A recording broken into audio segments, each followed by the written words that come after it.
Buenas noches, soy el doctor Julio Salas. Hoy hemos llegado al último día de 4 largas semanas en este simposio denominado WINSBAT, referente a la vía aérea difícil, diferentes escenarios y temáticas con varios especialistas en diferentes ramas. Le hemos denominado Plus porque esta 4ª semana tenemos temas referentes a COVID-19. Dentro de ellos, este día pues vamos a tener tratamiento farmacológico COVID-19 a cargo de un amigo, como casi siempre los presento, colaborador, parte de mi formador, en parte de mi posgrado, y continuamente cuando charlamos. Es el doctor José Salvatierra. Él es intensivista, médico formado en el Hospital Italiano de Buenos Aires, Argentina. Es un médico que desarrolla sus actividades en el Grupo Hospitalario Kennedy y en el Hospital Luis Vernaza. Sus campos en los que desarrolla pues, los cuidados intensivos pues, es de trasplante, y ahora en la oportunidad que esta desgracia de pandemia nos ha ocurrido, pues participando y desarrollando activamente en lo que significa la oxigenación por membrana extracorpórea, que es ECMO. De antemano, Pepe, te agradezco mucho tu participación y el auditorio es todo tuyo. Bueno, muchas gracias a todos, especialmente a Julio por la invitación. Realmente muy contento, pude ver ahí en el chat el nombre de varias gente, varios médicos conocidos, amigos. Estoy muy orgulloso de que ellos están colaborando con esta pandemia para todos, para salvar muchas personas en diferentes hospitales con un gran éxito. Creo que esta charla la conocen todos ustedes. Yo creo que lo que vamos a hacer al final es tratar de compartir un poco de experiencia y ver cómo nos ha tomado tanto tiempo poder llegar a algo unánime, ¿no? Hemos tenido muchísimas experiencias, muchísimos cambios, han habido muchísimos estudios y esperemos que esto continúe, ¿no? Miren, en múltiples ocasiones hemos tenido escasez de medicamentos, todo el mundo lo tiene, y si nos ponemos a decir tantos fármacos que han pasado por la cabeza y siguen pasando, ¿cuál es dar? Yo creo que el tratamiento farmacológico, porque ya se habló de ventilación mecánica, de otros temas, el tratamiento número 1 debe pasar por la cabeza que el paciente que tiene indicaciones de internación debe estar acostado, debe estar hidratado, debe reposar y no estar paseando por los moles, debe recibir oxígeno para disminuir su consumo y debe recibir prono. Yo creo que con esas 3 cosas nosotros podemos hacer muchísimo por los pacientes y a veces no tenemos que estar peleando por indicaciones de medicamentos carísimos. Me acabo de enterar estos días de que Remdesivir se vende ahora en el mercado por $500 cada ampolla. Entonces, yo creo que debemos tener nosotros el tratamiento claro. El tratamiento es un reposo pulmonar por el momento y conocer los signos precoces para indicarlo. También me llama la atención que habiendo tantas camas ocupadas, que casi difícil conseguir un espacio, vemos que algunos pacientes están internados recibiendo medicamentos que no son adecuados y los pacientes no tienen que tener internación, 97% de saturación, que pueden ser monitoreados en sus casas. Miren, ha habido tantos trabajos, más de 20.000 trabajos con diferentes fármacos que uno trata de minimizar los efectos de la enfermedad, la progresión. Sería fantástico que uno pueda disminuir ese avance, esa inflamación pulmonar. Entonces la OMS trabajó muchísimo, la Organización Mundial de la Salud, para tener unanimidad en los conceptos. Entonces, hace un ensayo internacional aleatorizado de mayor envergadura sobre tratamientos de COVID, contando con casi 12.000 pacientes en 500 hospitales de más de 30 países. Realmente es algo muy, muy, muy grande, como los cardiólogos que hacen sus estudios, que estudian poblaciones enteras durante muchísimos años. Acá no había tanto tiempo, pero sí había muchísimos pacientes. Eso fue muy bueno porque nos hizo conocer que muchos medicamentos no estaban haciendo efecto. Eran momentos difíciles y no tienen que ser juzgados y mandados a la guillotina los médicos que mandaban diferentes fármacos como hidroxicloroquina, acitromicina, ya que era un desconocimiento bárbaro en ese tiempo y uno trataba de hacer algo, ¿no? Pero después ya hubo más estudios, más tiempo para poder analizar y ver los pacientes que tenían complicaciones.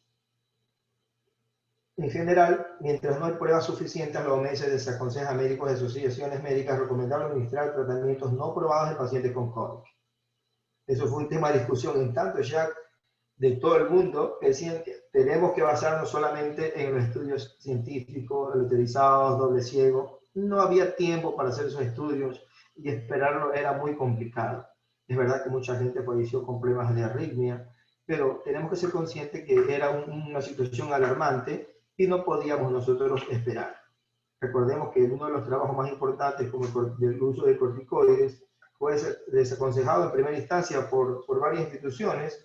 Imagínense qué hubiera pasado si algunos médicos no indicaban los corticoides.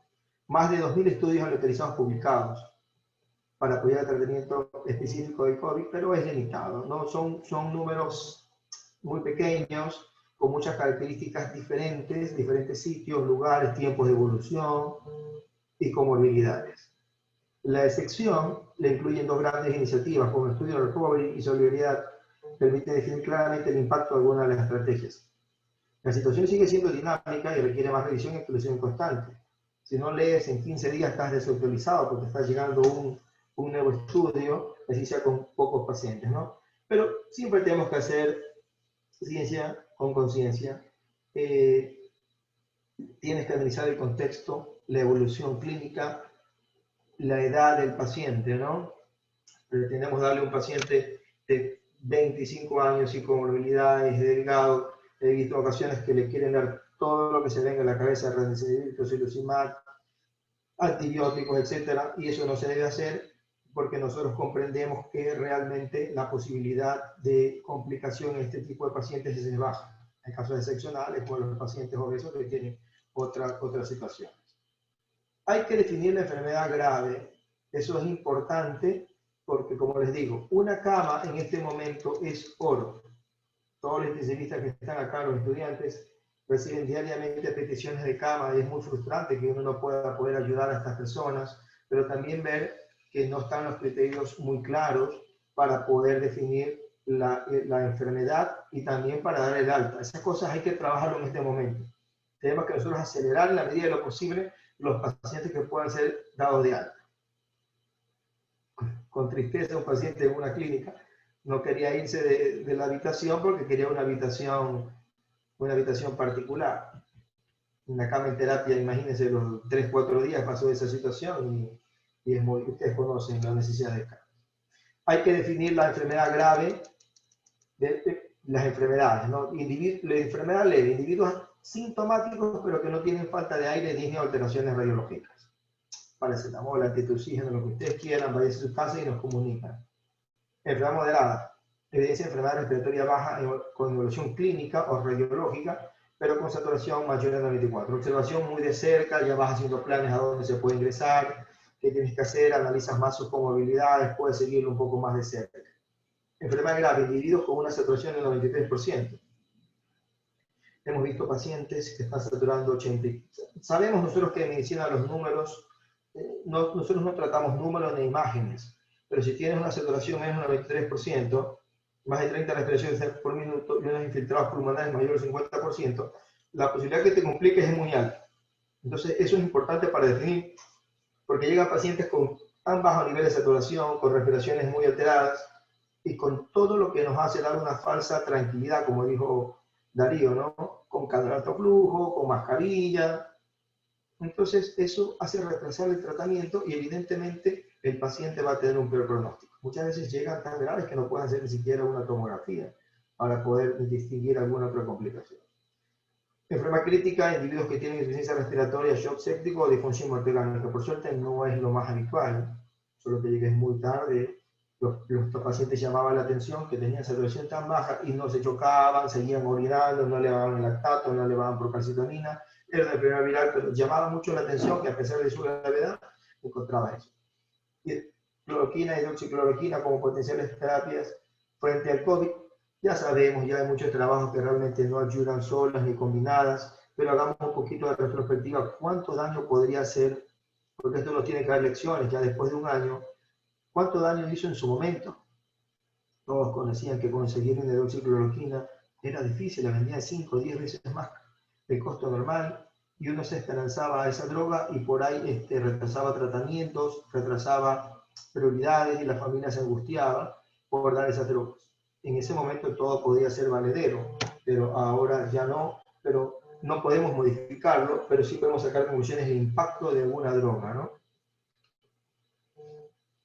Todos conocemos que es antipalúdico, que prolonga el QT, tiene todas esas características. Yo tuve la oportunidad de ver algunas prolongaciones de QT por este tipo de pacientes, por este tipo de fármacos.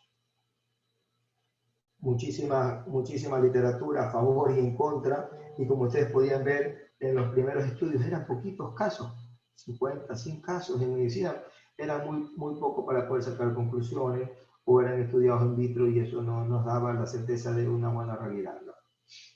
Acitromicina aparentemente sí, y lo siguen haciendo por 5 días. Yo pienso que ya debemos, está bueno que hagan estas reuniones para tratar de sacar fármacos que van a producir complicaciones. Hemos tenido la oportunidad de recibir pacientes en las terapias intensivas, en las salas de internación, no por el COVID, sino porque toman tanta medicina antibiótica con dolores abdominales, diarreas, y que lo hacen internar y también colapsando más el sistema de salud por un medicamento que no es adecuado. Lopinavir y ritonavir realmente se mostró que no era efectivo, producía muchísimas diarreas, no había varios estudios, pero realmente no pasó nada, ¿no? El panel de expertos no recomienda lopinavir, ritonavir y otros inhibidores de proteasa para el tratamiento de COVID en pacientes hospitalizados. Ya casi nadie lo administra, aunque por ahí veo que unos que otros todavía se aferran a eso, ¿no? Ivermectina, hay muchos trabajos, hay un trabajo que realmente demostró que podía disminuir la replicación viral, pero era in vitro y necesitaba 100 dosis más de lo habitual para una persona. Imagínense la toxicidad que podía llegar uno a tener, y además no hay un beneficio significativo en este tipo de casos, ¿no? Como les decía, sin embargo, el estudio farmacocinético y farmacodinámico sugieren alcanzar concentraciones plasmáticas necesarias para eficacia antiviral detectada in vitro. Mucha dosis, muchas complicaciones, así que eso se queda descartado. No hay datos suficientes para poder recomendar, y yo creo que hemos visto muchísimos pacientes con ivermectina, se trató por muchos meses y siguen las terapias llenas, siguen los pacientes ingresándose, siguen evolucionando mal, así que objetivamente nosotros creo que estamos un poquito locos porque vemos cosas que no hay mejoría y seguimos dando.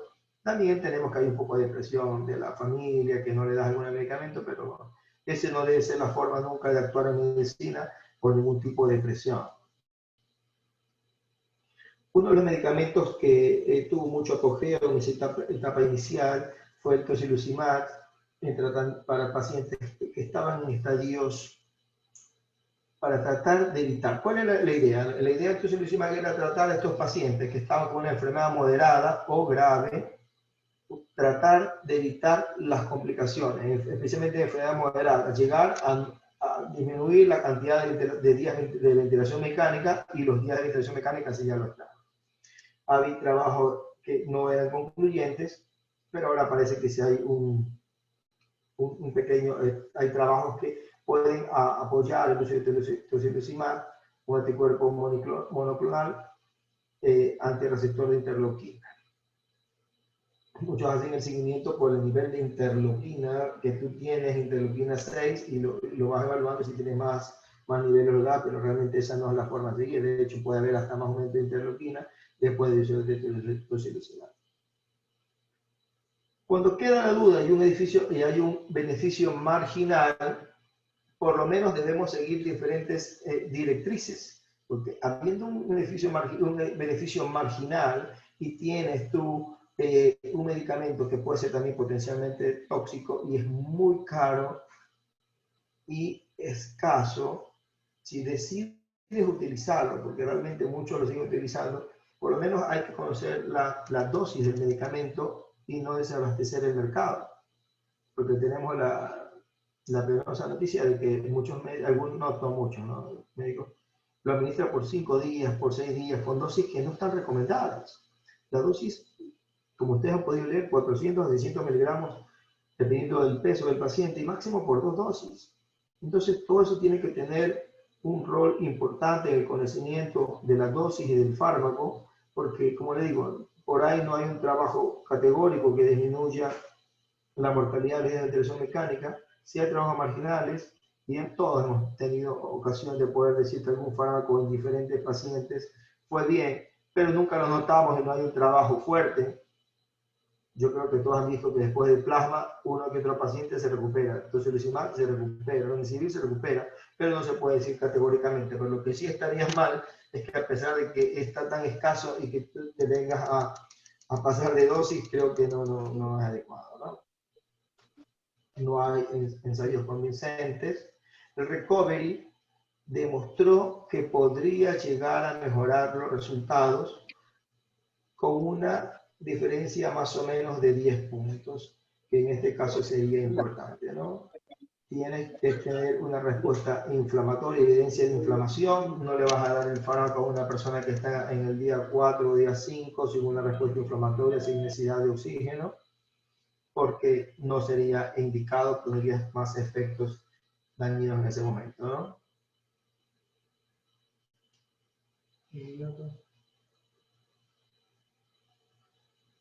Otra cosa que nos pasó en el análisis de cuál fármaco sería el indicado es que recibían muchas cosas, pues, ¿no? En Tocilizumab, el 82% de los pacientes recibieron además un esteroide sistémico. ¿Quién no le va a dar esteroide sistémico a un paciente con COVID? Es realmente raro, ¿no? Hay médicos que dicen que no hay trabajo y no lo administran, pero yo creo que la gran mayoría de los médicos de Guayaquil, de Ecuador, administran corticoides sistémicos. Entonces, en esa rama de pacientes que recibieron corticoides sí se demostró una diferencia absoluta, pero siempre queda la duda, la cantidad de pacientes, los momentos de enfermedades son tan difíciles, generación de anticuerpos, comorbilidades, es muy complicado. Pero si nosotros hablamos de estadística, un número necesario de tratar fueron 25 pacientes tratados para evitar una muerte. También se dice que aumentó la probabilidad de alta hospitalaria dentro de los 28 días con respecto al cuidado estándar.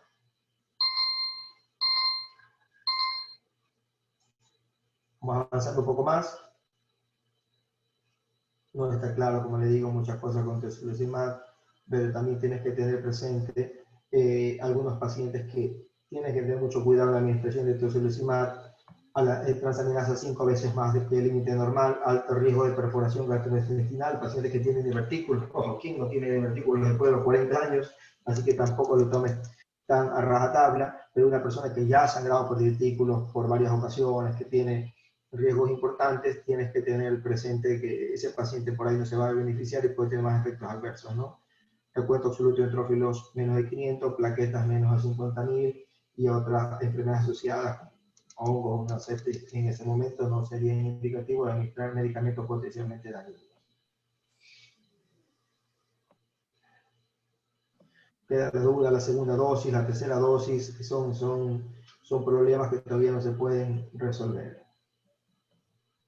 Remdesivir, como todos los medicamentos en COVID, tomaron alto impacto, aumentaron las ganancias de los productores de estos medicamentos y cambiaron las indicaciones. Tenía un fármaco que aparentemente tiene un beneficio, como todos, medio marginal, pero también pasó lo mismo. Primero se decían que eran 14 días, 10 días, 200 miligramos cada 12 horas, y se fue cambiando, pero realmente no hay un estudio significativo que demuestre el beneficio del Remdesivir.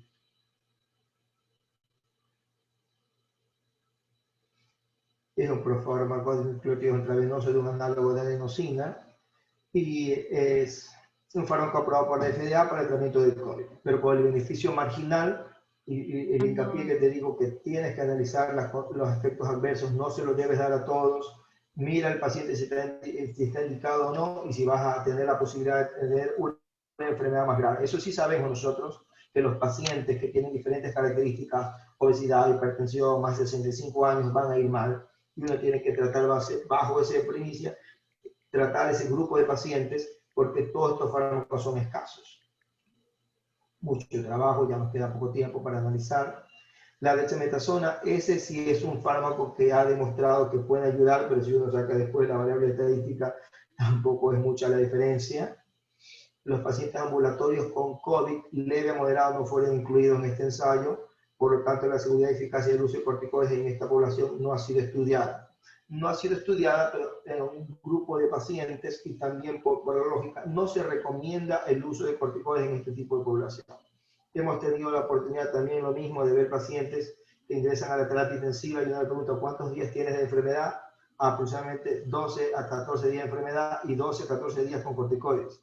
Nosotros lo vemos muy inflamado, es el momento de darle corticoides y por lo general le dan 7 días más y estos pacientes terminan recibiendo 20 días de corticoides y muchas veces se infectan. La mayoría de pacientes hacen neumonías asociadas al sistema, al cuidado de salud, en ese caso, o intrahospitalarias. Hemos visto con mucha tristeza que casi nadie se salva de las neumonías, o aparentemente a veces no encontramos aislamiento, pero la neumonía está muy frecuente en este tipo de pacientes, y una de las causas es el uso indiscriminado de corticoides y de dosis que no llegan a un consenso. Seguimos viendo dosis de 500 miligramos cada 8 horas, 250 miligramos, etc. El plasma convaleciente también es otro, estuvo en mucho debate. Hay un estudio importante que parecía que iba a tener muchísima fuerza, haciendo un análisis, un estudio argentino, donde utilizaban un poco lo que les quiero transmitir, ¿no? Los medicamentos tienes que darlos a los pacientes seleccionados en qué tipo de enfermedad, qué tipo de paciente. Por ejemplo, los pacientes, todos sabemos que los pacientes que tienen más pacientes añosos, más de 65 años, 75 años, tienen más riesgo de tener una enfermedad grave. Entonces, en este estudio de plasma, se tomó ese tipo de pacientes que estaban en un geriátrico, se infectaban rápidamente, tomaban muestra de anticuerpos y pasaban plasma a las 72 horas. Entonces, se demostró disminución de la enfermedad en este tipo de pacientes, pero eran muy pocos. Era casi imposible recolectar tanta información para ese tipo de pacientes, teniendo una explosión en el sistema de salud. Hay cosas que no se pueden hacer cuando tenemos pandemia, necesitas material humano, necesitas médicos, y vas a estar tomando muestras con una diferencia no significativa, pero eso como que jugaba un poco a favor del plasma, que tiene que ser prácticamente dado antes de la enfermedad, para tener un poco de fuerza, pero realmente eso es lo que se demostró, y hay estudios contradictorios, y por ahí salió un estudio que no nos ayudaba muchísimo, ¿no? Inmunoglobulinas también al principio de la enfermedad se estaba dando con mucha fuerza. Acá el panel de expertos recomienda con nivel de evidencia A1 los pacientes que requieren ventilación mecánica o ECMO. Evidentemente vamos a hablar de dexametasona, los pacientes que están con cambio de alto flujo, ventilación invasiva, un nivel de evidencia moderado, y acá con plus de remdesivir por el nivel de evidencia. En los pacientes no hospitalizados no vamos a considerar dexametasona, o algunos lo consideran por nivel de evidencia muy bajo, no sería indicativo. Remdesivir, yo les dije, disminuye los días de internación, que también es importante los días de internación, pero no hay algo significativo. Aproximadamente 5 días de internación es muchísimo, es oro en terapia intensiva. Imagínate tener una cama libre por 5 días por algunos pacientes. Ya les dije, en enfermedades graves, ventilación mecánica, necesidad de oxígeno suplementario, saturación menos 94 y taquicardia.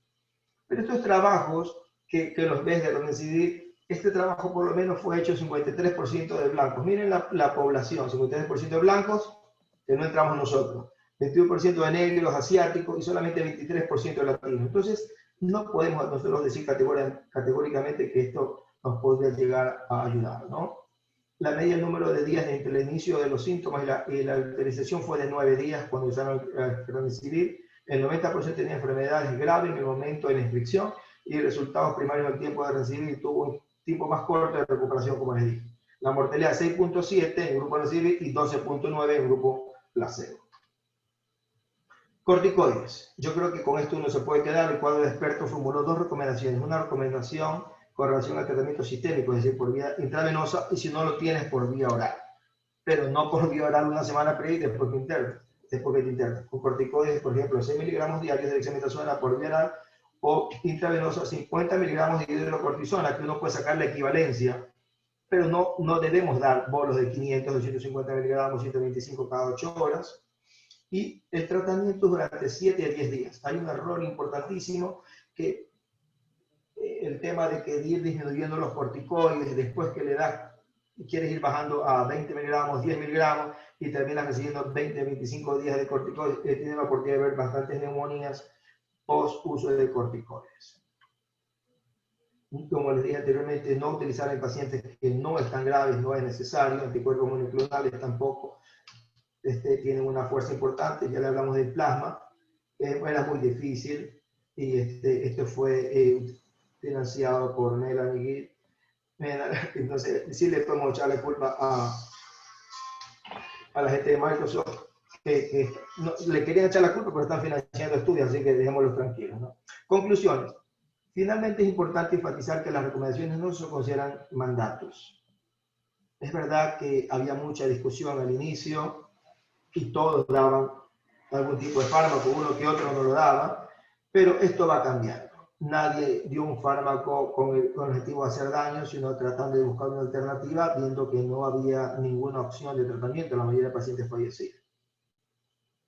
La elección de qué hacer o no hacer con el tratamiento del COVID se debe hacer en cada paciente individual.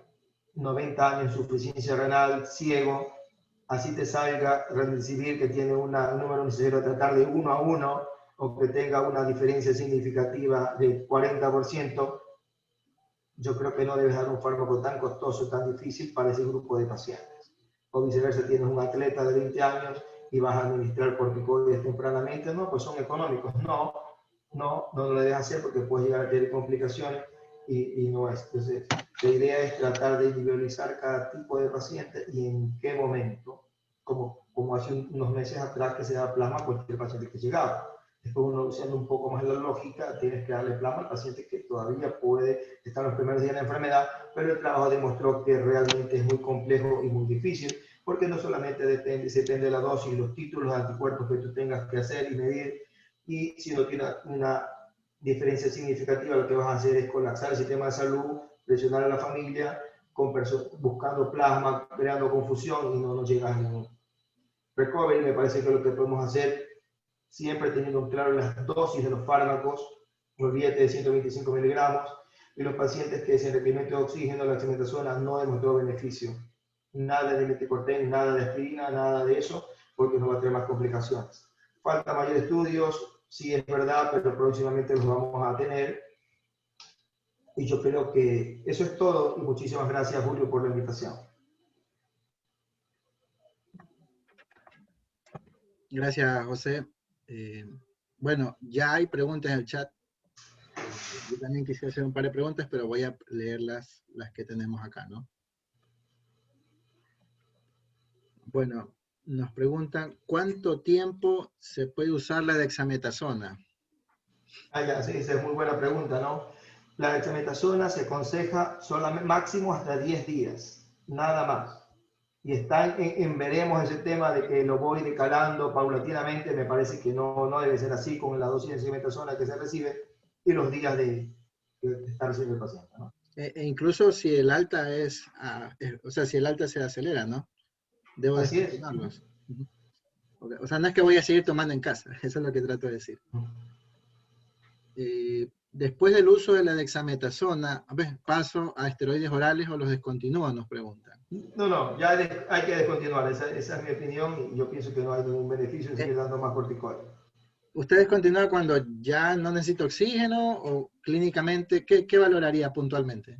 Para no dar más corticoides. La clínica, ¿no? Imagínate un paciente que está hospitalizado, está con mascarilla de oxígeno, después pasa sacando las 5, 4 y 3 y ya está en su casa, le baja el corticoides, ya pasó la etapa inflamatoria, me parece que no es coherente darle. Y esa es otra cosa que con el roxino que me acordé, que mucha gente va decalando el nivel de oxígeno de 5 litros, al día siguiente 4, 2 días con 3 litros y el paciente se queda en la habitación y necesitamos cama. Por favor, analizar que tu paciente de 50, 60 años, se va a ir a casa saturando 91, 92, no todos, algunos van a hacer más saturación, pero eso no es un indicativo de que el paciente tiene que seguir internado con riesgo de infecciones de catéteres, hospitalarios, etcétera. Así que no tienes que dar más corticoides y no tienes que quedarte con el paciente hasta que esté listo para correr 5 kilómetros. Ok, otra pregunta. Nos pregunta Alberto Lor. Un ratito aquí. Aparte de la rehabilitación pulmonar en casa, ¿qué tipo de tratamiento farmacológico se debe seguir? Bueno, la rehabilitación es importantísimo, ¿no? Está llegando mucha gente formada afuera que está haciendo rehabilitación, es un cambio radical realmente, ¿no? No hay tiempo a veces para enseñar a los pacientes cómo tienen que respirar, cómo tienen que hacer la hiperometría, todo el mundo lo hace al revés, una bolita, lo sostiene, etcétera. Y la idea es que unanimizar todos esos conceptos que nos van a ayudar a que el paciente mejore. El fármaco en casa, le digo que tiene que ser ya cuando se va el paciente, muchos quedan con tos o con dolor pleurítico hasta 2 meses. Es lógico darle un analgésico, no le vas a dar por 2 meses un AINES a un paciente de 60 años, pero es lógico darle un analgésico que puede ser paracetamol o tramal, porque quedan con dolor pleurítico o con sintomatología de tos, jarabes y fluidificantes, nada más. Ok. Nos pregunta acá, ¿es factible el uso de corticoide en paciente diabético con hiperglicemias continuas? Claro, es muy frecuente este tipo de pacientes. Doctor, tiene 300, 400 de glucosa, ¿qué hacemos? Obviamente sabemos que si tienes 500 o 400 de glucosa te puede dar un problema mayor, pero en ese momento tienes que seguir con el corticoide, que es lo que ha demostrado algo de beneficio, y administrar insulina. Y cuando estás internado, insulina depende de la gravedad, pues no se aconseja una bomba de insulina si es que tienes más de 200, si estás en terapia intensiva, más de 200 por 2 ocasiones tienes que poner bomba de insulina. Riesgo-beneficio. Ok. Hay que aguantársela como sería, ¿no? ¿En qué momento? Me parece una pregunta importante. Nos nombran anticoagulantes. Eso un poquito, hubo un remesón ahora último, ¿no? Claro, el tema de los anticoagulantes tomó muchísima fuerza porque había fenómenos protrombóticos, pero ¿quién no tiene fenómenos protrombóticos? Es una respuesta inflamatoria, que esto es como la sepsis. También se demostraba, y el trabajo que tenías que darle por último anticoagulantes porque tenías algo de microtrombosis. Yo creo que también tienes que individualizar el tratamiento. Pacientes jóvenes, 40 años, que se incorporan rápidamente, lo tubaste precozmente, tiene fuerza. Ese paciente, yo creo que no, está de más de darle anticoagulantes. El dímero D, como sabemos, en todos los pacientes hemos visto el récord de dímero D de 7.000, 10.000, y no se ha trompezado a nadie. Yo creo que hay que individualizar los pacientes seleccionados, postrados, que venían tomando, obviamente los que venían tomando, pacientes postrados con más tiempo, con lesiones de cadera, pero sí veo que es habitual que algunos pacientes se van a casa con apixaban, con Xarelto, por lo menos por 7 días para un poco de tranquilidad y anticoagular al médico también. Una pregunta haciendo un paréntesis ahí. Dentro de su práctica diaria, la dosis de noxaparina, que es lo que más se utiliza, pues, ¿no? ¿Es una dosis intermedia, una dosis promedio, estándar, alta? ¿Con qué se siente más cómodo? Cierto que hay que individualizarlo, pero ¿cómo es el protocolo más o menos? La verdad que hay discusión, ¿no? Porque dice que la dosis máxima 0.8 cada 12. Y nosotros tenemos la oportunidad en un hospital privado de hacer el ecocardio, hacer el Doppler, casi el mismo día, y no encontramos absolutamente nada.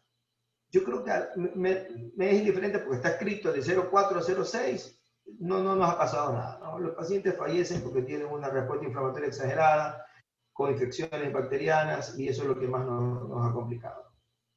Igual sabemos que la fisiopatología del SDRA, que es básicamente la complicación más frecuente de COVID, está descrito el daño alveolar difuso, que se compone pues, de fenómenos trombóticos, pues, ¿no? Pero no llegan a ser significativos para poder la descompensación y la muerte por trombosis. Han habido muy pocas. Ya. Un poquito yéndose al otro lado, ¿ha observado trastornos hemorrágicos, de pronto cerebral, otro tipo de hemorragias? Hemos tenido, y especialmente en los primeros casos de pacientes, porque había mucho miedo con el tema de la anticoagulación, y este paciente recibía 0,6, 0,8 y se iban de largo indiscriminadamente, no se podían estudiar, no había cómo hacer ecocardio. ahí había que simplemente sobrevivir, ventilarlo y esperar que se inflame el pulmón. Y tuve en los primeros meses más oportunidades de ver pacientes que sangraban que con trombosis. Okay. Voy a tratar de ir avanzando, hay un montón. ¿En qué momento inicio antibióticos? Porque hay pacientes que llegan en su día 10 de enfermedad, sin leucocitosis, pero con neutrofilia, 60 años. ¿Inicio antibiótico terapia? Claro, sí, la mayoría de algunos vienen ya con antibióticos, les quieren poner por lo menos ampicilina sulbactam como para sentirse protegidos y no protege absolutamente nada. El uso de antibióticos en terapia intensiva es regulado de la siguiente manera. Tú conoces tu terapia intensiva, los primeros días piensas que no hay nada y después comienzan a aparecer KPCs, electrobajas. Los criterios para definir una infección están muy claros, eso no se debe cambiar. Aumento de secreciones, leucocitosis, fiebre. A veces no se dan todas estas condiciones en los pacientes, pero si tú haces una imagen, encuentras un blog, yo creo que todos hemos facultado para ponerle antibióticos. Pero ojo, hay muchos patrones radiológicos que parecen que fuese una infección bacteriana que no deben, pero no lo son. Hay diferentes tipos de patrones, pues yo creo que el paciente que está en una terapia ecuatoriana o guayaquileña, lamentablemente tenemos muchísimo déficit de personal, terapia respiratoria, y nosotros hemos visto muchísimas infecciones bacterianas, así que yo creo que si tienes leucocitosis, si tienes aumento de secreciones, tienes que darle y después los cultivos, evidentemente, de calar lo más pronto que sea posible. Okay, para ir complementando la pregunta, procalcitonina como una guía. La procalcitonina en este tipo de pacientes no se eleva, y uno dice, no, pues es bacteriano, es viral, ya sabemos que no se eleva. Pero en pulmón la procalcitonina por lo general tampoco se eleva mucho. Sabemos que se eleva más infecciones urinarias, abdominales, son más frecuentes, ¿no? Así que la procalcitonina no debe ser el patrón para decidir tu uso de antibióticos en este tipo de pacientes. Ok, si desean hacer una pregunta, enciendan nomás el micrófono y podrían preguntar nomás. Voy a tratar de seguir avanzando. Buenas noches, ¿qué tal? Sobre el uso de la colchicina. Su uso se recomienda en todas las expresiones de enfermedad COVID, leve, moderado, grave, severo. Lo mismo, no hay trabajos significativos, te digo, y no hemos utilizado colchicina. Esos trabajos, se está utilizando hace 2 meses, se dice que podría ser. No utilizamos los primeros y la mortalidad fue disminuyendo cuando emprendimos la enfermedad de la ventilación mecánica, el corticoide, y hacerlo precozmente en ese tipo de pacientes. No hay un trabajo claro para el uso de colchicina. Tengo entendido que lo estaban utilizando porque salió uno positivo, pero después salió uno negativo. José, buena pregunta, o sea, muy buena pregunta y para tratar de complementar. ¿Qué recomendación nos podrías dar de qué tipo de estudios debemos leer? ¿Qué tipo de noticias debemos compartir? ¿Cuál sería tu recomendación? Claro, sí. Cuando haces la formación de medicina interna o terapia intensiva, siempre tienes que recibir una capacitación porque no todos los estudios son buenos, ¿no? Obviamente, si te pones a estudiar, yo siempre digo que si te pones a estudiar lupus en hombres, por ejemplo, vas a encontrar poquitos pacientes y evidentemente en ese grupo de enfermedad, de patología, vas a tener que utilizar menos pacientes. Tienes que tener, como yo puse en el ejemplo ahí, un estudio doble ciego, multicéntrico, con una cantidad adecuada de pacientes para sacar una conclusión y tratar de si vas a tomar una conducta, especialmente en todo tipo, ¿no? Pero en fármacos tan caros, tienes que leer, tienes que ver las revistas de alto impacto y siempre analizar la cantidad de pacientes incluidos. Hemos tenido la triste noticia de ver trabajos que han sido publicados en grandes revistas que se tuvieron que retractar. Imagínense los intereses que se juegan desde todo punto de vista. Okay. Una cosa puntual, una pregunta. Esa idea de que de la tormenta de citoquinas tengo un valor interleuquina en 1000, 3000 y me justifica el uso de tocilizumab. Muy bien, lo explicaste en la exposición, pero no sé si nos puedes ampliar un poco de eso. ¿Con qué valor de interleuquina daría yo tocilizumab? ¿Es algo así, más o menos? Claro, cuando haces el análisis de cuándo dar tocilizumab, remdesivir, pero en este caso tocilizumab, tienes que ver, tengo una patología moderada grave que puedo tratar de disminuir en el porcentaje que sea en este tiempo, no podemos ser muy exquisitos, 6%, 8%, un número necesario de tratar. Si tengo más que todo el valor de la interleuquina y de la ferritina, más que todo el valor es el paciente.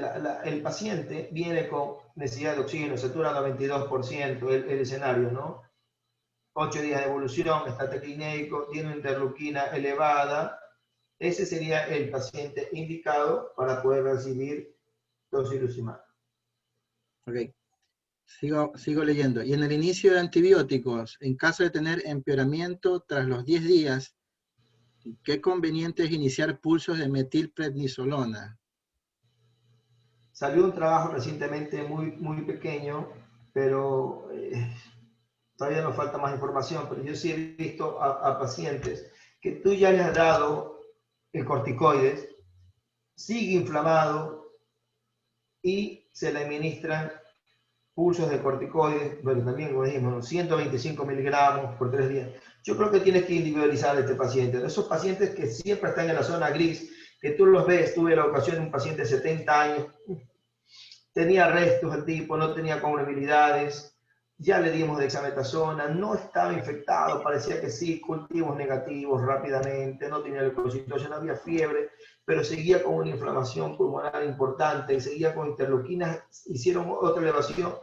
Esos pacientes yo creo que uno les puede dar una segunda dosis, pero teniendo muchísimo cuidado, ¿no? Una segunda dosis de corticoides, de bolos de 125 miligramos, porque de corticoides por 3 días, y parar ahí, ¿no? Pues no te vas a seguir con los corticoides y tienes que pedir perdón y buscar nuevamente una infección si es que se te pasa la mano, ¿no? Más de cerca la infección. Algo como para complementar el amplio comentario, pues, ¿no, José? Creo que debemos mantener los cuidados estándar, ¿no? Y dentro de eso está el uso racional de antibióticos, como se menciona, ¿no? Y conocer la ecología de cada una de nuestras UCI y saber pues, que el shock séptico pues, en estos pacientes es una opción y el análisis clínico es pues, la que nos daría la orientación, pues, ¿no? Sigo leyendo un poquito más de preguntas, extendiendo la pregunta del compañero que preguntó sobre los antibióticos. ¿Cuál antibiótico inicial es recomendado? Depende de la etapa, ¿no? Si nosotros tenemos, ya eso es por definición estándar, si tengo más de 7 días, otros dicen 5 días de internación en terapia intensiva, yo ya tengo que cubrir gérmenes multiresistentes de tu flora habitual. Y la flora habitual de la mayoría de terapias ha cambiado. No que en mi terapia no tenemos multiresistentes. El mismo residente me lo encuentro en 3 clínicas porque faltan médicos y están trabajando en 3 lugares, el médico tratante está en 2 o 3 lugares porque hay mucho trabajo, mucha demanda. Así entonces llevan todo el conocimiento, llevan todas las ganas de trabajar y sacar pacientes, pero llevan todas las cepas también en las manos, en los mandiles. Así que no me vengan a decir que al día 5 o 7, yo creo que en mi centro, que digo cuál es mi centro, después me botan en el hospital, yo creo que nosotros tenemos que administrar ya colistin al quinto día. Pero bueno, eso no se lo hace de corazón, sino que se lo hace por el tratamiento, por el reporte que te tienen que dar control de infecciones mes a mes. Y cada vez es más lógico utilizar colistin. Terminamos teniendo problemas con colistin, tenemos que utilizar fofomicina, tenemos que utilizar otros fármacos porque son resistentes y cada vez más frecuentes. Hay pacientes que ya tienen un problema pulmonar severo, un estrés severo, con una neumonía, ese es un impacto muchas veces no lo supera si no tienes 40, 30 años y es un deporte. Pepe, puede ocurrir y seguramente les sucede. El paciente tiene referido, instrumentado o invadido de otro centro hospitalario. ¿Cuál es el protocolo? ¿Cultivos? Cuéntanos un poquito de eso. Claro, te llega un referido por X motivo, los motivos que ya sabemos. Tenemos que tener la costumbre nosotros de cultivarlo al inicio, sacar los catéteres, cambiar la zona vesical, tener los cultivos y evaluar ahí de cerca. Obviamente, si tiene buena presión, no tiene leucocitosis, no tiene nada, no le vas a dar por tu tranquilidad una ampicilina tazobactam. Vamos a tomarnos un tiempito y vamos a evaluar. El shock séptico no es un rayo que cae, es verdad que tenemos que tratarlo rápidamente, pero no vamos a adelantar en los tiempos, ¿no? Ok, quiero seguir avanzando. ¿Qué opina de la molnupiravir y la clofazimina en pacientes no hospitalizados como prevenir la respuesta inflamatoria, ya que están en estudios y prometen buenos resultados? No tengo experiencia en ese tema. Ok, acá está Rodrigo, nos pregunta, dímero D más bueno, en el EKG, S1 QTST3 aún asintomático, que no requirió hospitalización, ¿indicaría anticoagulantes orales? indicaría más estudios, ¿no? Más estudios de dímero D. No dímero D ya digo que 7.000, 10.000 y el paciente se va a casa. 3.000 y sigue.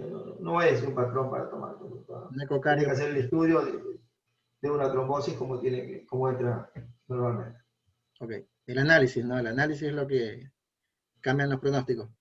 Finalmente, maestro, en algunos lados he visto que administran antileucotrienos. ¿Hay una evidencia o es por un proceso de espasmo bronquial? No, tampoco. No he tenido la oportunidad de ver ese antibiótico, no te podría dar comentario. Ok. José, hemos terminado ¿Eran 20 minutos nomás? sí, una conexión interesante, el tema es amplio. Quiero agradecerte pues tu participación desinteresada. Y pues, como dijiste, esto cada 15 días el que no lee está desactualizado.